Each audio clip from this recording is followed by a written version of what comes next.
Maya Lin, artist, architect of light and lines, designer of the Vietnam Veterans Memorial, by Jean Walker Harvey, illustrated by Dow Farmer. In the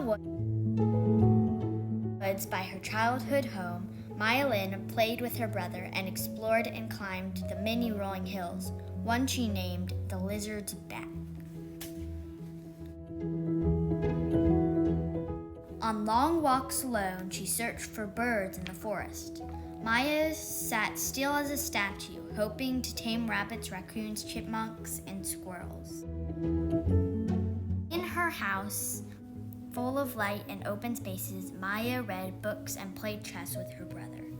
And with paper and scraps, she built tiny towns. Her parents had fled China at a time when people were told what to be and how to think. Her parents never told Maya what to be or how to think. Maya grew up with art. Her father was an artist who made art with clay. Her mother was a poet who made art with words. She watched her father form a pot from a mound of clay without plans or drawings. Maya, too, that with her hands as well as her mind. One day, when Maya looked at the patterns of light and lines on the ceiling of her college library, she imagined she would become an architect who created buildings with art, science, and math. While studying overseas, Maya wandered through countries and cities, gazing at buildings of all types, new and old, learning all she could. In her last year of college, Maya entered a contest to design a memorial to honor soldiers who died during the Vietnam War.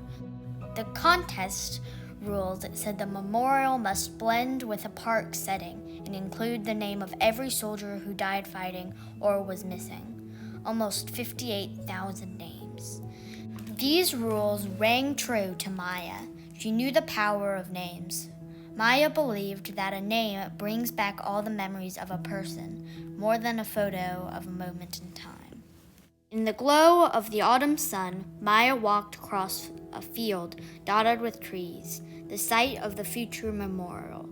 Through her camera's eyes, she imagined a knife slicing open the earth. In her mind, she saw the cut in the earth, healing over time to a polished edge,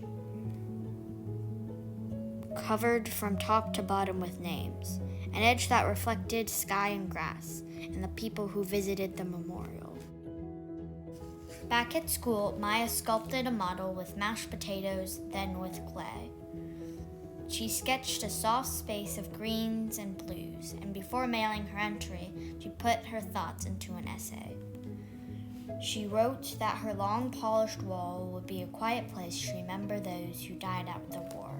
A place to be experienced by walking down, then up past names that seemed to go on forever. The contest received so many entries, enough to fill an airplane hangar. Lots of famous architects and artists entered. The names of the contestants were hidden from view. Out of 1,421 entries, Maya's design was chosen. Simple yet strong, creative and new. But when they found out Maya was the winner, the judges were shocked. She wasn't famous. She was a young woman still in school. Maya was as surprised as the judges. All was excitement at first, but then people objected. Some said her design looked like a bat, a boomerang, a black gash of shame. Their angry words stung Maya. For months, public hearings were held. Some people wanted to change the design. Maya was young, but she was brave. She didn't back down. Finally, her design was approved. Maya worked with a team of architects and engineers who devised plans to excavate the land and build the wall.